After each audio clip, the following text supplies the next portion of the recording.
Dan Watkins, joined as always by the great John McKechnie. John, April 8th, we are like 2.5 weeks away, actually really just a little over 2 weeks away from the NFL draft, spring camps. We got the scrimmages and those, inter-squad games coming up here in the next few weeks. It's a really fun time to just talk a lot of football, and there's no one I'd rather do it with. But how are you doing, man? How'd the bracket end up? Michigan is the national champs in basketball. How was the bracket? The bracket, I had a lot riding on Arizona. Same. So, we went down with the ship on Saturday, I guess it was. It was a fun tournament overall, though, I gotta say. And I was getting chirped. I'd like to kind of hear your thoughts on this because you exist outside the conference bubble. But one of my good friends, a groomsman of mine, was giving me some guff yesterday. He's a Wisconsin guy. But he's like, how does it feel that the SEC just doesn't run stuff anymore? Like the world revolves around the Big Ten. And I'm like, I can't imagine feeling any modicum of joy that Florida won the national championship in basketball last year. Or like if Alabama wins in football, that doesn't move me in a positive direction. Like I feel awful if that happens. But like if I'm a Wisconsin fan and I see Michigan and Ohio State hanging banners, that doesn't make me happy. I can't quite understand the mental gymnastics of that. And then you also take it a step further where I think fair to say that people were annoyed of like the SEC that they heard for 15 years or so. But like, how are you going to bag on that and then wear like the Rob Lowe Big Ten hat all of a sudden? Right. Like to me, the cognitive dissonance is mind numbing. Yeah, I just want to, I think the only people that do that and, really, tout for the conference, are, the fans of, basically the barnacle programs. The ones that just cling because to the successes of the big boys and the older brothers, really, of the conference. Like, the SEC thing was really just like Alabama, LSU, and Georgia doing all the work while everybody else was like, yeah, see, we play in the best conference. And now you kind of see that, I think, a little bit with the Big Ten, and I think Wisconsin kind of falls right in that, and that mid-tier athletic program when it comes to football and basketball. The football program's a total disaster right now with their coach on the hot seat, and they could be looking for another coach in the next several months. Basketball, didn't they get beat by High Point in the first round?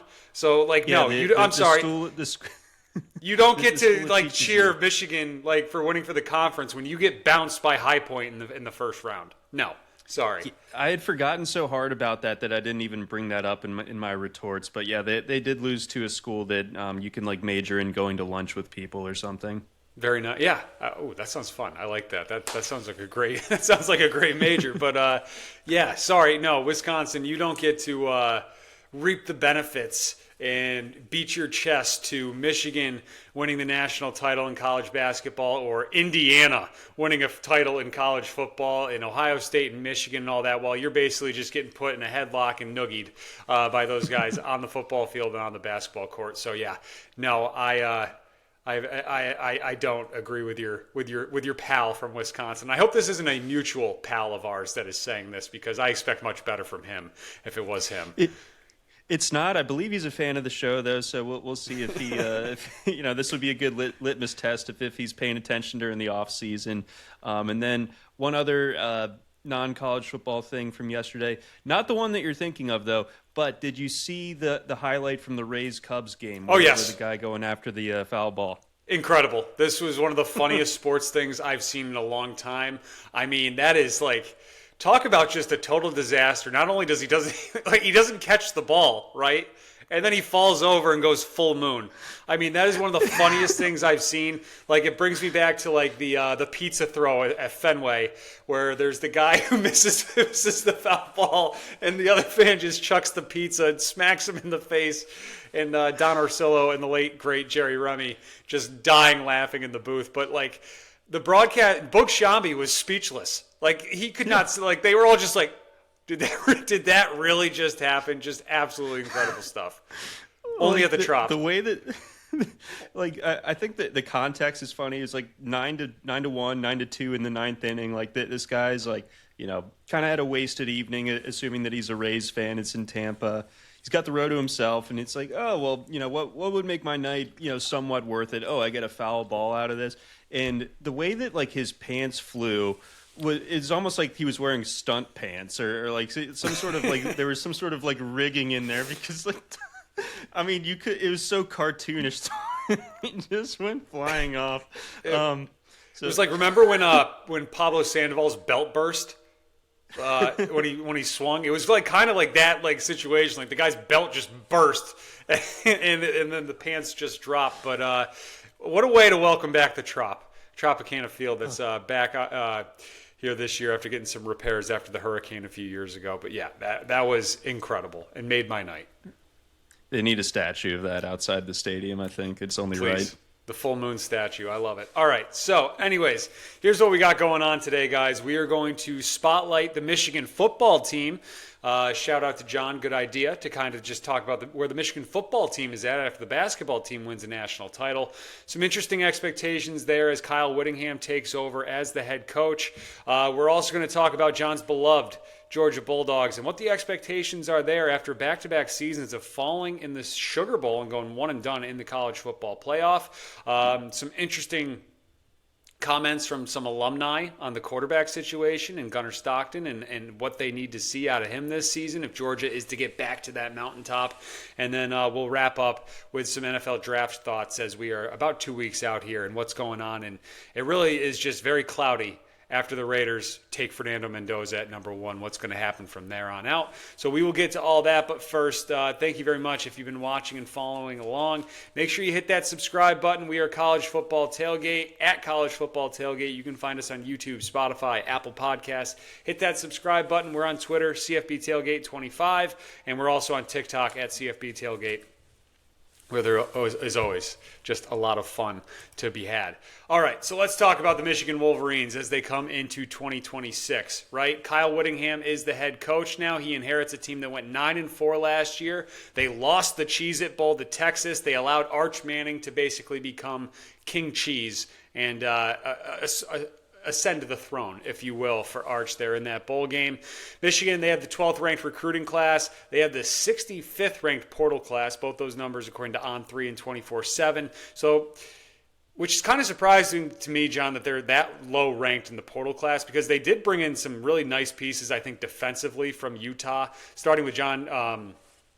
The defensive end there was John. I can't remember his name. John Henry Daly, I think his name is. But he was like he led it's a good Utah man name. Yeah, he led the league in sacks last year. I know he's got an Achilles injury that he's coming off of, but still, I do think they added some nice pieces there that are just going to fit in seamlessly when it comes to that Michigan identity. Bill Connolly has Michigan ranked 14th in the initial SP Plus rankings, 20th on offense, 13 on defense. And Whittingham, as I mentioned, right, he inherits this team. He's taking over for Sharon Moore, who really, it turns out, ran quite the loose ship there in Ann Arbor. Sharon Moore fired for having an inappropriate relationship with a staffer, and then he was arrested. He broke into her house and all that. Some of those charges have been dropped. But anyways, Sharon Moore is out. Kyle Whittingham is in. I think this is the perfect bridge guy for Michigan. You could not come up with a better guy for the next, I want to say probably 3 to 5 seasons if we're being realistic. Kyle Whittingham is in his mid-60s. He is not going to be there, I think, in 10 years from now, but you never know with how these coaches are. Whittingham, 177 and 88 in 22 seasons at Utah. That's like a 67% winning percentage. What is the expectation for him, John, in year one with Michigan? I mean, this is a team that won 9 games a year ago. Like, I think that's their floor again with Whittingham as head coach. Right. It's going to have to look different, and we're going to have to see, and we'll get to him more with Bryce Underwood taking that step, because there's obviously, a huge development going into last season, the way that they were able to get him out of the state of Louisiana, off his LSU commit and everything like that. So, getting a step forward there, but it felt like though Michigan was stacking those wins last year and made it to 9, at no point did you really feel like they were a great team. Like maybe you could argue at one point, when they had Justice Haynes and Marshall both rolling, you're like, okay, like maybe they can just kind of bully ball their way into something of note. But really, they bring back a decent bit of that offense from last year. And what I'm looking for beyond like Kyle Whittingham just kind of like stabilizing things after, like you said, a pretty loosey goosey type of approach. I want to see how the new offensive coordinator Fleury is able to kind of marry up what he brings over from Utah versus what is on hand at Michigan, because obviously you can argue talent that he's going to be working with at Michigan is a bit better. They're very similar as far as their passing versus run game philosophy. Both of them run it well more than 50% of the time. Utah and Michigan both did last year. They both ranked in the bottom 10 in pass play percentage last year, but the tempo was very, very different at Utah versus what it was at Michigan. Michigan averaged just 66 plays per game. That ranked 103rd in the country. Utah at 74, humming on at a pretty decent clip there at 12th in the nation. So I want to see where, which side of the ledger Michigan falls on this year. Like, was it a function of Utah kind of like having to play that hurry up style? Is Michigan a program that, at its best is just kind of slowing the game down and just kind of like possessing the ball, that type of thing? I'm very interested to see, the tempo philosophy for this offense and, what that could mean for, how Underwood can continue to develop. Yeah, and I'm really excited about this Kyle Whittingham hire for Michigan, because when you think of like Michigan football and Utah football, the identities are pretty similar, right? And like I feel like Michigan's just like that next step up, and I'm excited to see what Kyle Whittingham's going to be able to do with some real resources for the next few years. Excuse me. Right, as he's brought in to clean up Sharon Moore's mess, right? The past few seasons for Michigan, since they won that national title, where a lot of people think that they pretty much just like sold their soul for that championship a few years ago, right? You've had scandals, you've had fines, you've had coaching suspensions the past few seasons. And like Michigan has kind of, I feel like, taken a step back or dropped down a rung on the ladder when it comes to the Big Ten, right? Where now you have Ohio State, Indiana, and Oregon, I think, are a clear cut above. USC might be trying to get into that this season. We'll see how that goes. But Michigan's right there, I feel like, in that like 4 or 5 range when you're like thinking of the Big Ten programs, and can they get back up to that top spot? And I think they have the coach that could possibly do it. One of the things about Utah and under Kyle Whittingham that was always so impressive is that Rice-Eccles Stadium was a nightmare for opposing teams to go in and play. And I expect the Big House, right, to kind of be the same thing under Kyle Whittingham. Now, look, Michigan's been really good at home the past few years, record-wise, right? They're like 11-3 or something like that the past 2 seasons under Sharon Moore. But if you dig a little deeper into those numbers, the 3 teams they lost to were, who was it? Ohio State last year, Texas a couple of years ago, and I think Oregon went in there and won as well, right? Where Michigan cleaned up on all the other teams that they were supposed to clean up on. But when the big boys came rolling through, they kind of just laid down a little bit. And I know Michigan had a lead for a glimmer, a little bit of time in that Ohio State game this past year. But for the most part, I expect Kyle Whittingham to really reestablish that identity. And when you look at some of the bigger teams that are coming in this season, I do think that Michigan's going to be able to pull off one of those upsets. I like the offensive coordinator hire as well. Jason Beck comes in 1 season at Utah. Now he's over here at Michigan. Only season at Utah, the Utes ranked 5th nationally in scoring at over 41 points per game, and 2nd nationally, averaging 270 rushing yards per game. So that's going to be really interesting to see, as you were kind of talking about how this plays out in transitions here. When you look at Bryce Underwood, and that's kind of where I want to take this here, the Michigan, when it comes to their passing offense, it feels like they've like just totally forgotten how to throw the football the past couple of seasons, right? And Bryce Underwood was a guy who, as Bill Connolly points out in his quarterback rankings, he has Underwood ranked as the 17th best quarterback pre-spring, says that this is going to be a really interesting marriage here with this offensive coordinator and offensive coaching staff and Bryce Underwood, because, well, they want the quarterback to run, where Bryce Underwood is at Michigan to kind of run a pro style here. So do we see Bryce Underwood take this next leap, and do we see him become better as a passer this season? Because last season in some of those bigger spots, right, and I'm thinking of like the Oklahoma game and the Ohio State game specifically, those numbers were brutal. Like, he had less than 10 completions in both those games, and he like completed under 50% of his passes. So I need to see more from Bryce Underwood throwing the football here. Also, does he have the receivers to do it?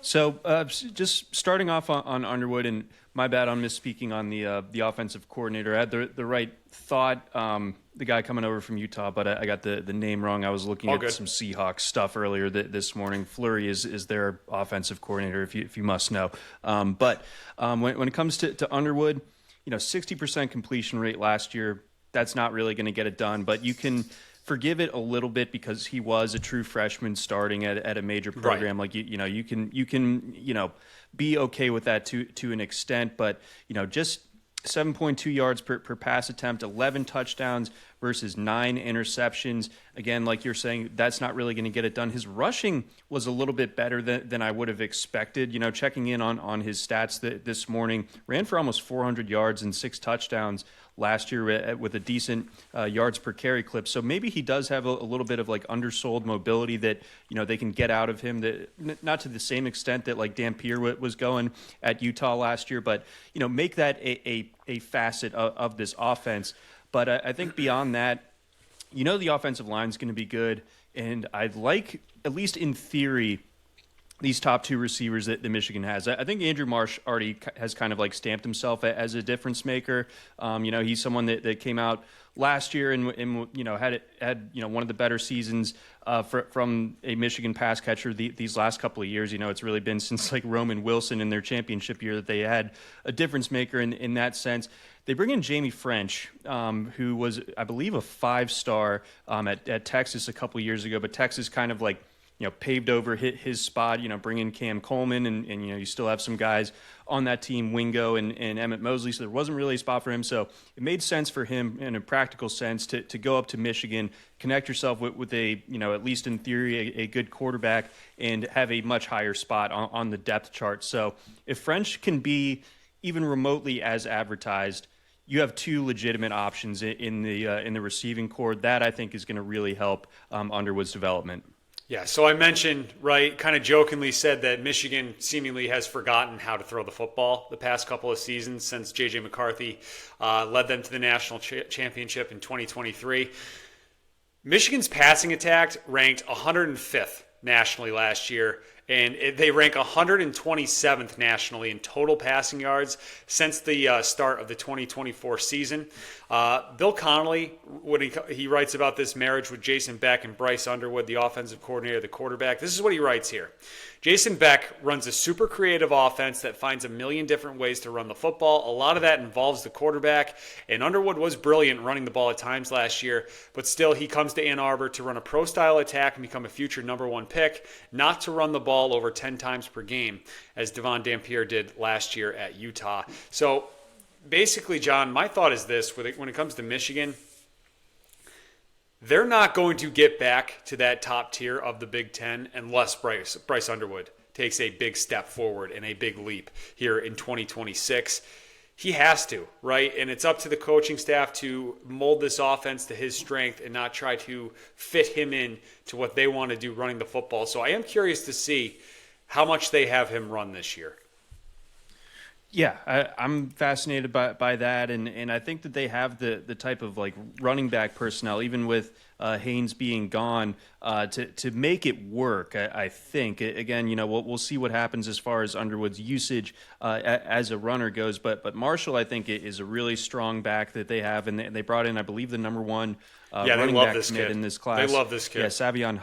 You got to be careful with how you pronounce Hitter. his name. I think it's Hitter. Hider. Yes. Okay. One of the 2. Yes.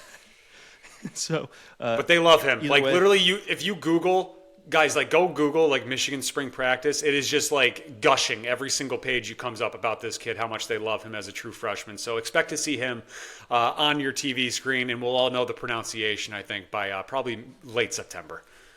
Yeah, at the very latest. So ultimately, like the pieces are there for this offense to be night and day better than it was a year ago. It's just a matter of making it work. I think having Whittingham there, having Beck there, is going to make things go a little bit smoother. I think that Underwood having that year under his belt that was probably at least to some extent pretty humbling for him. He was such a big time recruit for them, and it didn't really show out. I mean, let's see, was there even a 300-yard passing game in there last year? I don't believe. I think he only got over we 250 like twice. Yep, we topped out at like 270 again, or 280 against Northwestern. Very impressive, sir. And 270 against Wisconsin, who, like we were saying to begin the show, they're down bad. So not like the greatest spots there. And a lot of Underwood's rushing came against Central Michigan, like almost a third of it, 114 yards and 2 touchdowns coming against the Chippewas. So let's see Underwood start to put this together against some of the better teams that Michigan will be going against that will kind of serve as a litmus test for where Michigan really is under Whittingham this year. Yeah, absolutely. Let's take a look at Michigan's schedule here. So as you can see, interesting home slate, right? Starting with that week 2 game against Oklahoma. The Sooners go up to Ann Arbor this season. They get Iowa at home to close out September. Penn State has to go to Michigan. Indiana goes in as well. But then towards the end of the schedule, that is a tough last 3 weeks. 2 out of those 3 games on the road at Oregon, at Ohio State. John, this is a team that won 9 games a year ago. We got a win total sitting at 8.5 on FanDuel. It is plus 106 to the over, minus 130 to the under. I'm talking about, how I expect Kyle Whittingham to bring that tough home mentality from Utah to Michigan. Not to say that Michigan's been bad at home, but they have been losing to some of the teams that are, I think, solidly above them when you look at the programs like Texas or Ohio State or Oregon over the past couple of seasons. And you look at those 4 big-time home games this year: Oklahoma, Penn State, Indiana, Iowa. I think Whittingham's going to get them to go 3-1 in those games. I like the over 8.5 with Michigan. I think they can get to 9 wins again with Kyle Whittingham in his first season. This is one where I could see myself waffling over the course of spring and summer. Right now, my sense is to go with the over as well. I think the way that schedule lines up for the most part is good. I think we could see Michigan definitely get back to 9 wins and have it look a decent bit different than it did a year ago, where maybe they won 9 games, but you're like, who are these guys really? I think that it's going to be a different looking team here. We got some interesting games in there, like you mentioned, but ultimately, I think I'm choosing to believe that Underwood takes a step forward this year, and therefore I think that they get to the over here. Yeah, and I'm just like, if you want to talk about letdown spots, though, Halloween at Rutgers after playing Penn State and Indiana the past 2 weeks at home, like, I don't know. I think I'm going to have to bet on the Scarlet Knights that day. Whatever they're getting at home, they're probably going to be home dogs. Like that it smells like a good cover spot for Rutgers on that one after those 2 games for Michigan. Yeah, it could be a house of horrors there in Piscataway. Absolutely. All right. So some other numbers here for Michigan when it comes to the futures markets, guys, as I'm looking. We have plus 1,200, 12-1 to win the Big Ten, and then 30-1 to win the national championship, John. Either one of those, like, are you tempted by either one when it comes to this Wolverines team? I'm lightly tempted to win the conference at 12-1. I mean, those are pretty, beefy odds, but, I do think, ultimately it's going to come down to that top tier that you mentioned, whether it's Ohio State, Indiana, or Oregon. And I would probably handicap USC just ahead of Michigan this year. But the odds are enough to make you think twice about that. I do not find this to be a national championship team, not this year at least. Yeah, I agree with you. Unless Bryce Underwood, all of a sudden, goes nuclear and becomes that number 1 overall recruit and looks like that guy this season, I have my doubts. I think Michigan's still a year away from that. And maybe 2027 is when we're talking about the Wolverines getting back to that national title picture and all that kind of stuff. All right, so moving on. We're going to talk about Georgia here in a second, but make sure if you're still watching, hit that subscribe button, guys. It means a lot to us.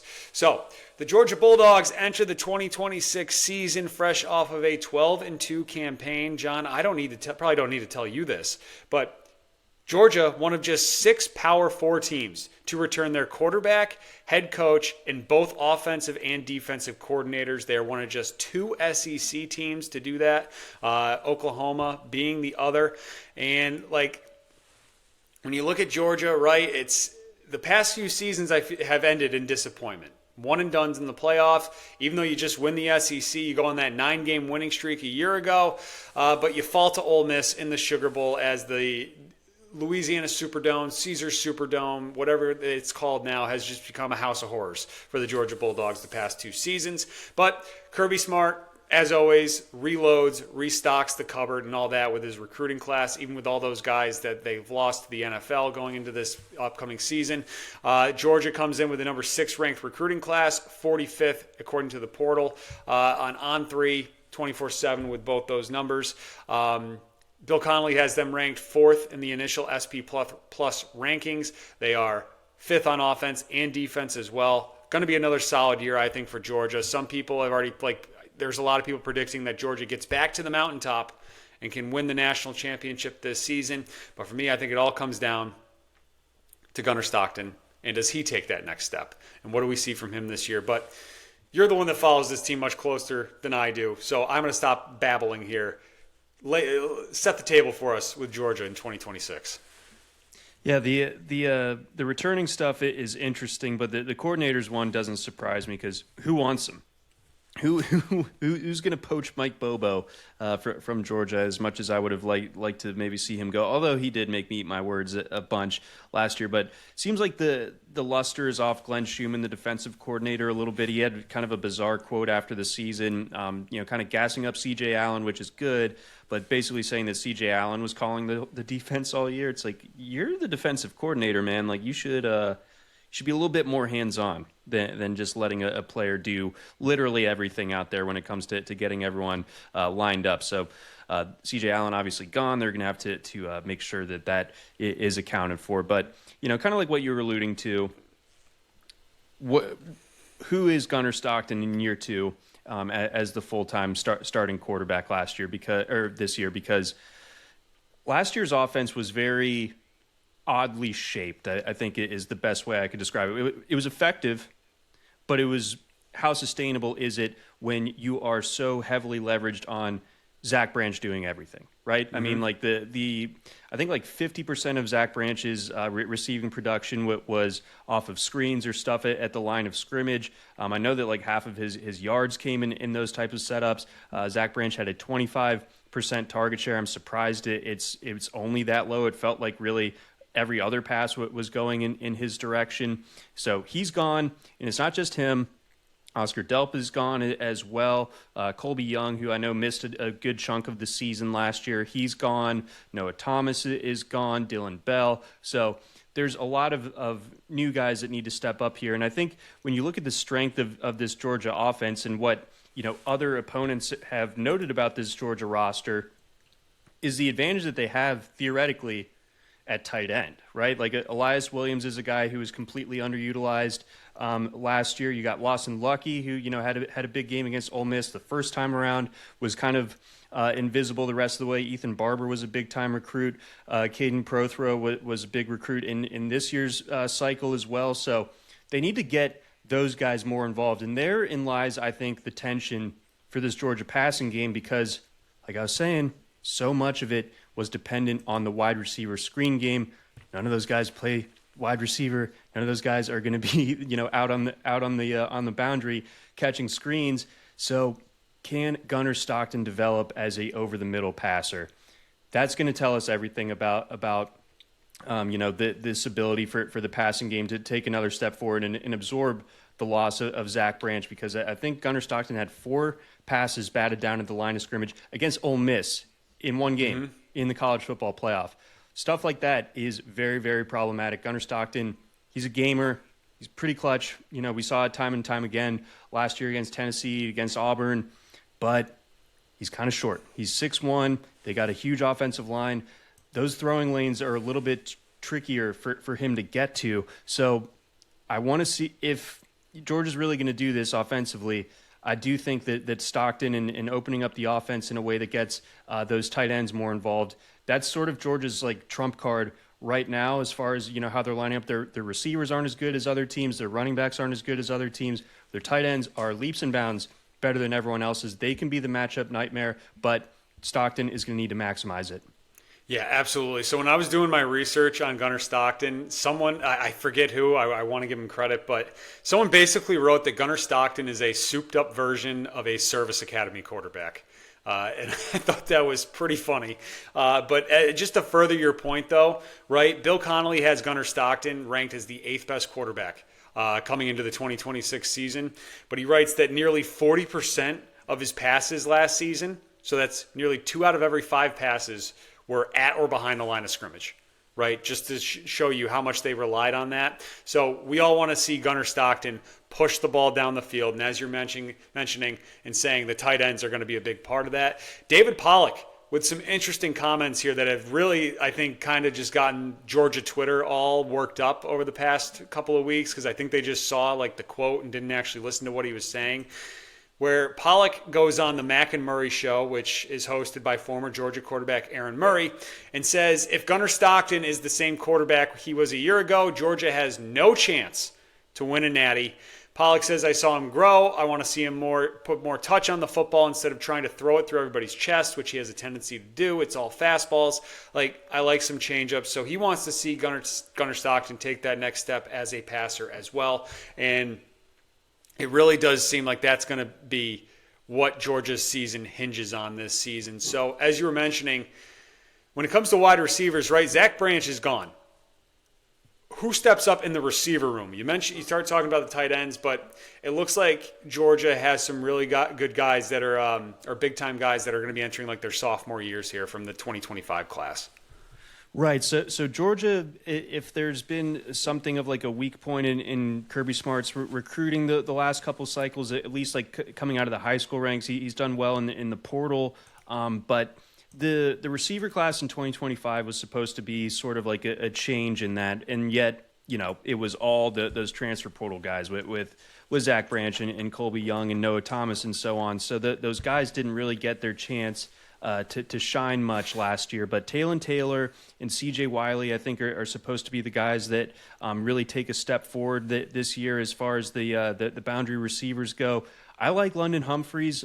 He's not a guy that you want to like hang your hat on as far as the offense goes, but he was Mr. Clutch last year. He's the guy that caught the touchdown against Tennessee. I think he had like a really high, like almost to use like a baseball example, like his slugging percentage was great. Like the effectiveness of his receptions were always like pretty astounding. Like it was always getting first downs in clutch situations or scoring touchdowns, that type of thing. So he's definitely going to be a factor as well. And they added Isaiah Canyon, out of Georgia Tech as well. He's a big-bodied receiver, sort of in the mold of like a Noah Thomas or a Colby Young. So he figures to be one of those boundary guys.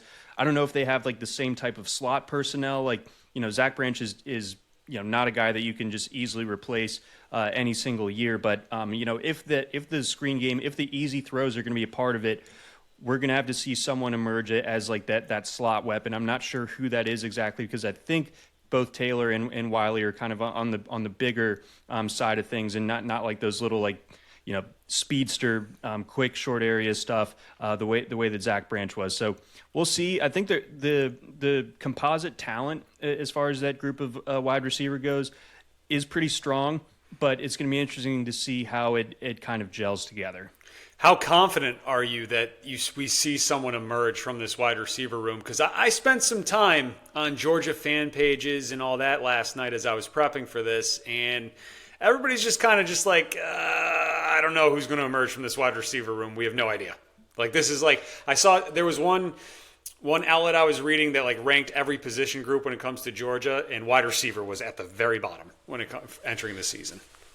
It's understandable because there's not a lot of like empirical production that you can really point to from this particular group. Like Talon Taylor, C.J. Wiley, like big deals coming out of high school, but nothing to really show for it last year. So like I think at once you could say that the offense was geared in a way that like there was no chance of these guys really making an impact last year, when again every throw was going to Zach Branch on these swings and on these screens. So it's like, where even were the targets theoretically for those guys to be, presented to them.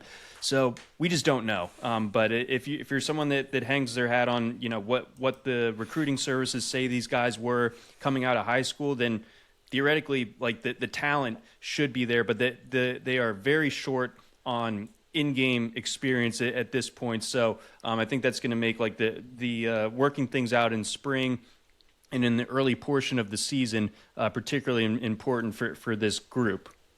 So a couple weeks ago, we were talking about SEC running backs and each school's last 1,000-yard rusher. It's been since 2019, since Georgia had a running back get to 1,000 yards. Now Nate Frazier, very close last year, right? Finishes at like 960. He's back. Bowens is back too. This looks like it's going to be a good stable of backs again. But do we have a 1,000-yard rusher here? I mean, just going by, I don't know, law of averages or just natural progression, I want to say that Frazier gets there this season. But what do you think? Do we have a 1,000-yard back in this backfield? I think Frazier could certainly get there, but I do think that, we have a strong enough trend line here over the last 6 seasons then to show us that Georgia prefers a more committee approach with its running backs and Frazier, like the ball security can be a little bit iffy from time to time, so like he likes Kirby Smart likes getting Bowens involved. I like seeing Bowens out there. I think that he's a really fun player as well. So I think that Frazier might just barely clip over the 1,000, but I think we're going to see like a pretty like healthy mix of backs here. I think that it's one of like the stronger parts of you're talking about where the receiver group ranks. I think the running backs are pretty stout in this depth chart, so I feel like we're going to see a lot of mixing and matching. Frazier, the tip of the spear, though, and I think that should get him, but just barely. It's not going to be like a 1,400-yard season where he's completely dominating the touches. They are going to spread it around a little bit. Fair enough. So Georgia, it looks like across the board, except for maybe the wide receiver room, looks like they're going to be strong at just about every single position group once again in 2026 as they try to get back to the college football mountaintop here. John, we got a win total of 9.5. I'm going to pull up the schedule for you guys here, and you can see why that this 9.5 is heavily juiced to the over because, well, really, this home schedule, Georgia should clean up on when you look at it. And then you got 2 big road games, right? You got at Alabama on October 10th, and you got at Ole Miss on the first Saturday in November. But you look at this, right, with the 9.5 for the win total. I'm looking at their schedule. I don't see LSU on here. I don't see Texas on here. I don't see Tennessee on here either, which is interesting. So you get that Oklahoma game's at home, Auburn's at home, right? Like, basically, you can drop both those games at Bama and at Ole Miss and still hit the over here and cash your ticket. Like, there's a reason why this number is heavily juiced. If you do think Georgia somehow loses 3 games, it's plus 136 to the under over at FanDuel. But I think Georgia finishes 11-1 at worst here, if not possibly going undefeated in the regular season. Yeah, I think they could beat Alabama. We'll see, how Ole Miss matches up with them. Again, that's obviously becoming like a pretty nice little rivalry over these last few years. But yeah, the schedule is pretty cake. And as a fan, like I prefer to have at least like one exciting game in September to kind of like get the juices flowing for the season. There's not really that. You got Tennessee State and Western Kentucky to start things off, and then you go to Arkansas before your first real, exciting home game against Oklahoma. So the schedule does set up nicely, and I guess like the last thing to sort of like round it out, like we spent most of the time talking about the offense because that is a big question mark. But I think what's being maybe a little bit undersold here, what I've undersold to this point. I think the defense might be the thing that carries this team once again, a la 2021, maybe not to that same extent. But the defense last year was frustrating at the start of the year, but it got a lot better towards the end of the season. I felt like basically until they met Chambliss again in the CFP, but they were really young. Like other than losing the CJ Allen, they pretty much got everybody back, and they added some decent pieces through the portal as well to help shore things up. They were a little bit weak at safety last year. That they should have some additional help there. You've got some pretty like Ellis Robinson and DeMello Jones, the 2 cornerbacks. I think are guys that are big difference makers for them as well. And, ultimately, you got some serious guys in the front seven as well. So I think the pass rush is going to be a lot better.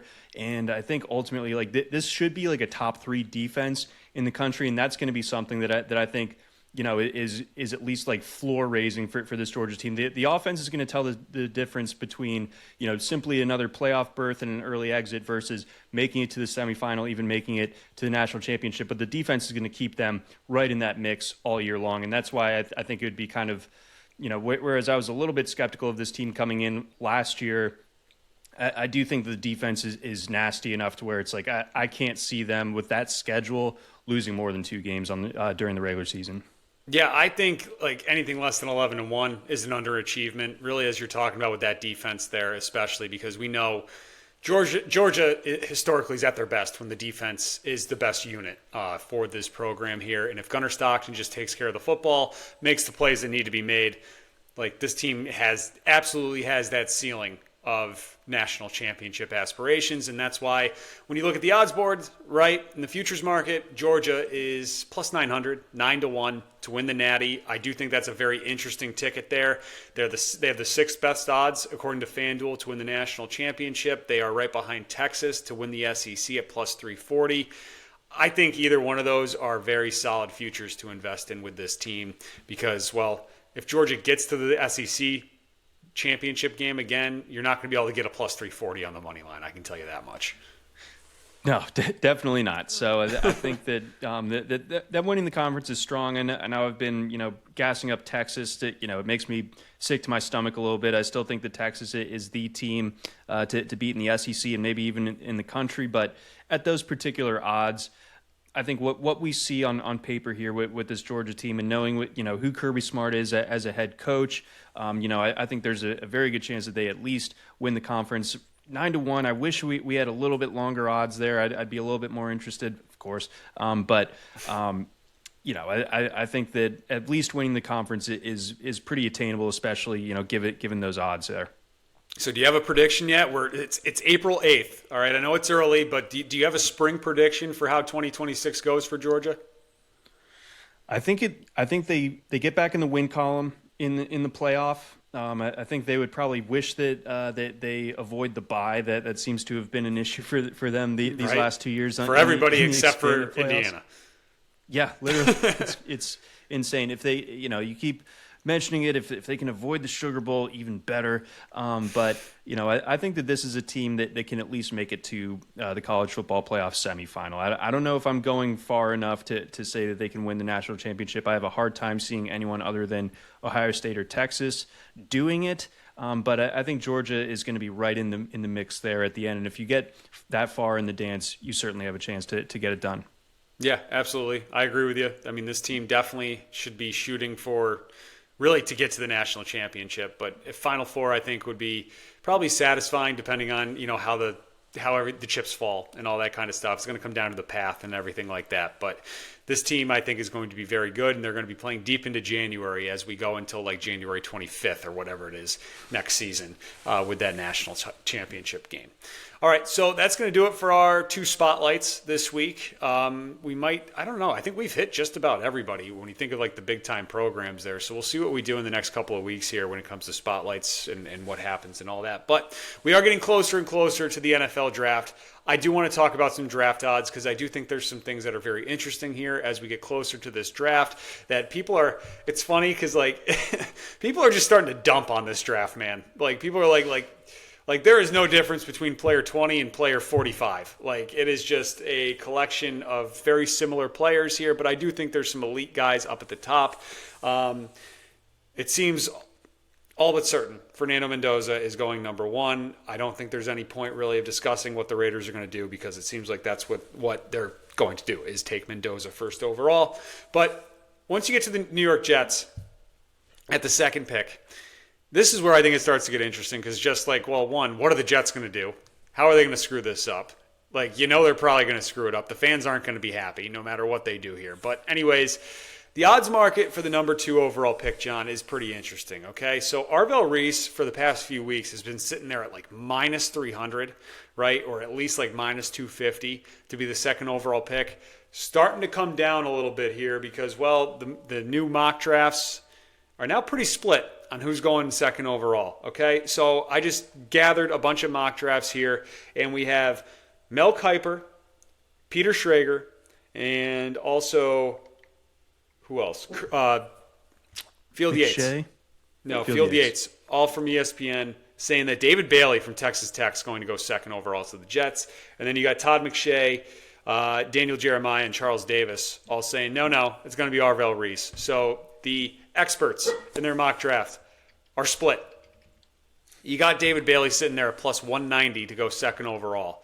Like, you thinking about making that bet? Break down. You've been kind of like really diving in on these two guys here. Who do you think is going second overall? Well, I think that the Jets, I think it's obvious that they need an edge, and that's why like we set up this interesting dynamic. Like, do they go with David Bailey, or do they go with Arvell Reese? And I think in the case of Bailey, there's more like objective production that you can point to. He's a 4-year player, transfers over to Texas Tech last year and just totally explodes. He had 7 sacks at Stanford back in 2024, doubles that last year at Texas Tech. Kind of like a big thumper, 6'3", 250. So, or at least on film, that's how it looked. But 6'3", 250 in the NFL as like a power edge. We'll see, how well that's able to translate. But I think that there's like a little bit more like objective. Like you don't need to project so much when it comes to Bailey.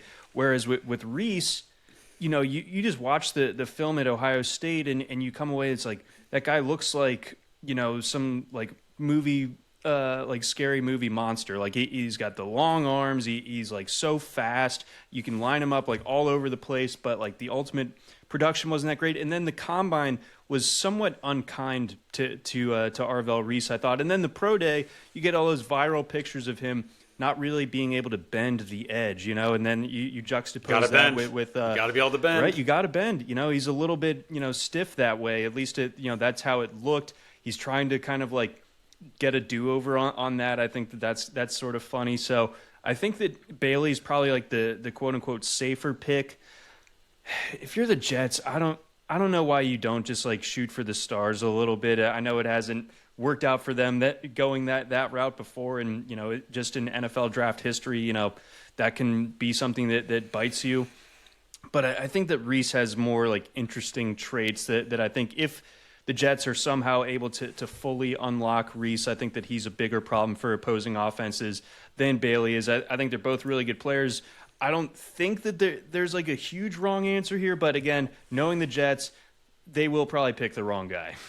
Probably, right. Whatever they do, it's going to be the wrong choice. Unfortunately for one of those two kids, that gets taken there by the Jets. But, if Arvell Reese needs to learn how to bend, to bring it back to the beginning of the show, maybe you should find that Rays fan, because that guy knew how to bend. There was a lot of movement, a lot of flexibility there as those pants dropped as he chased after that foul ball. But, yeah, so Arvell Reese, anyways, guys, like his draft position prop on DraftKings is 2.5 naturally here. If you do think he slips past number 2, you got a plus 130 for him to go over pick number 2.5. I think you can find him if he goes to number 3 overall. If you want to make that exact pick, like it's like plus 290 there too. So some interesting things as well when it comes to that position, and his pick prop. Another one that I do find interesting, and I got to bring up because, well, this is my guy. If you've been listening to this show, I've been pumping the tires of Ruben Bain since we started this show last summer. He is now all of a sudden, it's like people have like just started watching tape or something. I don't know, but like he is starting to get this late surge now where Ruben Bain was like originally talked about like at the end of the season going like around like 20, I want to say. He's now projected to be like a top 10 pick by most people, which I like say good. He should be. Like short arms be damned. Ruben Bain is a damn menace out there, and that is a guy I want on my football team, no matter even if he's running around with little T-Rex arms at the pro level. But what do you think about Ruben Bain? His draft stock right now, is it surging? We got a position prop of draft pick position prop of 8.5 for Bain right now, and plus 110 to go within the top 9 picks or top 8 picks, excuse me. I'm going to say that he falls, but he still ends up being a success. Like he's going to be classic, like one of those guys, like you can appreciate this like with Kyle Hamilton a few years ago where it's like, his combine wasn't like unbelievable. So you see him drop to like the 14th pick, and then within a year's time, you're like, how the hell did the rest of the league let this guy drop to this team? So I think that we could see different position, but a similar type of arc for Ruben Bain, where it's like he falls because people freak out about the arms or whatever, but ultimately wherever he lands, I'm expecting after pick number 9. They get a damn good football player. I think that he's a guy. It's not to say that the length concerns aren't legitimate. Like conventionally speaking, like you need to kind of have that ability to detach as an edge rusher and to hand fight a little bit. But he's so powerful. Like his just sort of like in-game ability to bully opposing offensive linemen to get into their body and just kind of knock them back and totally collapse the pocket from the edge.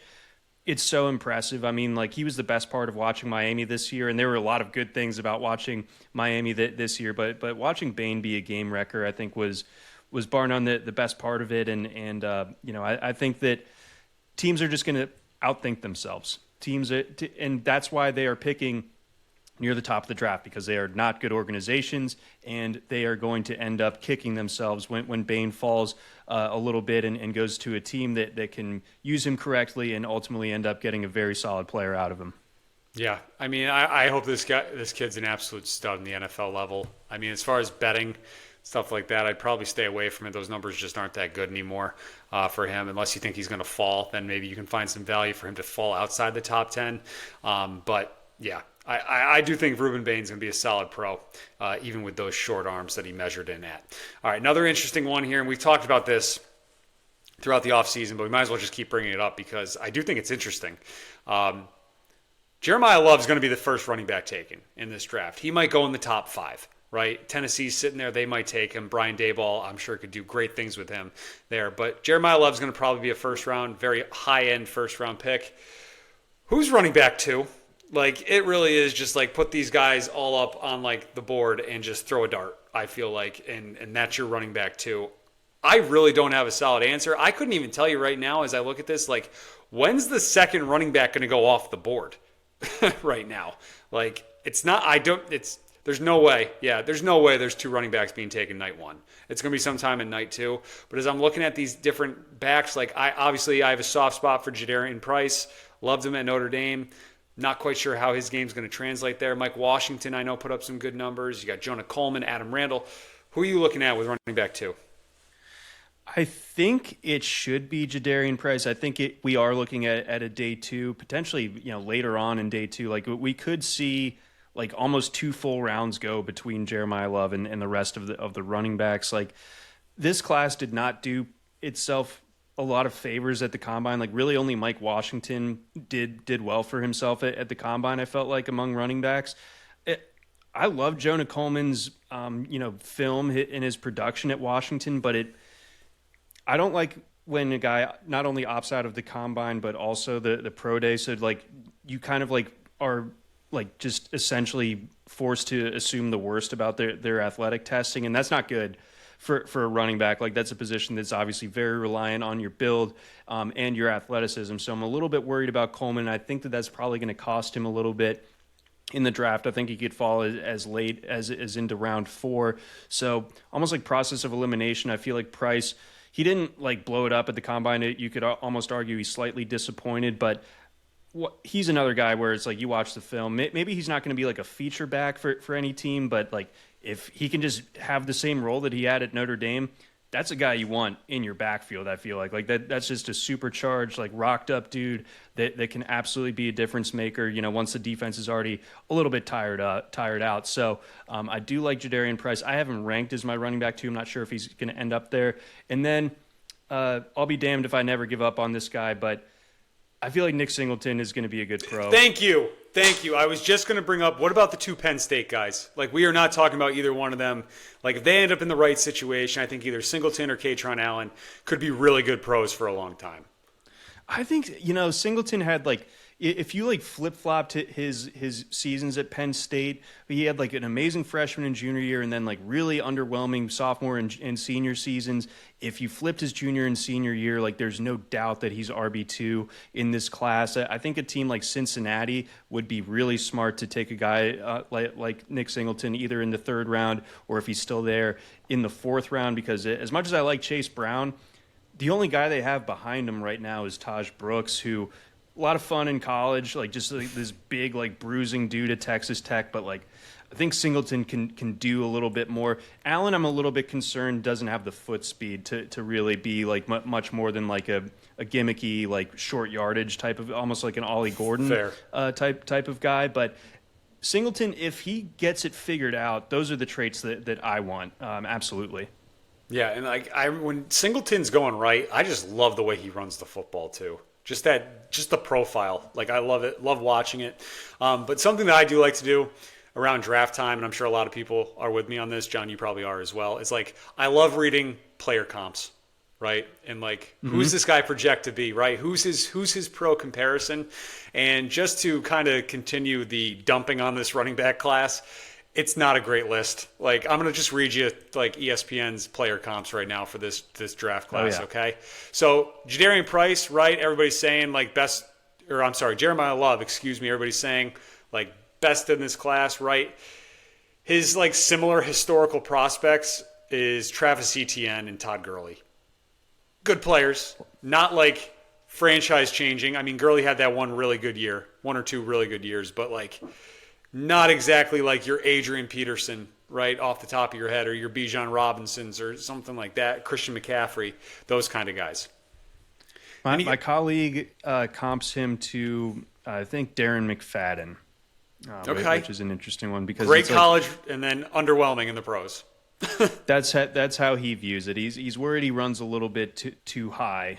So we'll see if that ends up being the case. He's pretty sharp with the RB evaluations in particular. But Darren McFadden's still almost akin to Todd Gurley. When he was going right, there were a few better. Yeah, I loved McFadden. Run DMC in college, not so much with the Raiders. But I'll just fly through a couple of these other ones, and then I'll let John kind of weigh in. Jadarian Price, his historical prospect. Miles Sanders and Bilal Powell.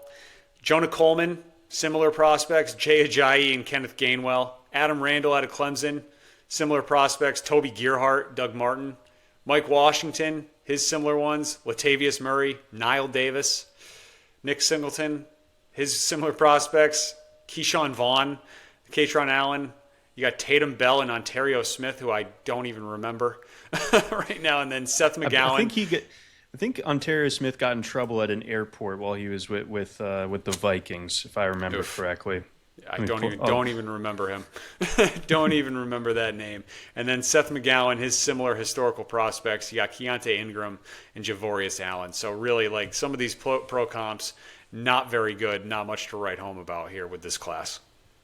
Ontario Smith caught with a Whizzinator at the airport in 2005. Oh, well, there's that. Who amongst us? Doing that. Yeah, I mean, hey, we've all been there, right? All right, so I think that's going to do it for us this week. Oh, one more thing. It is Masters Week, John. Who's your pick? Oh, no. I have the cup and everything. I put you on the spot?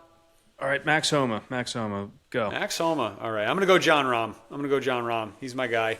But my favorite play for the weekend, give me Tommy Fleetwood top 10 at plus 200. That is my favorite bet for the Masters this weekend. So, all right, guys, that's going to do it for us this week. College Football Tailgate. Thanks for watching or listening. Hit that subscribe button. We'll be back with more NFL draft preview, I'm sure, next week as we get closer and closer here, just 2 weeks out. So, for John, I'm Dan. Thank you very much. We will talk to you next week.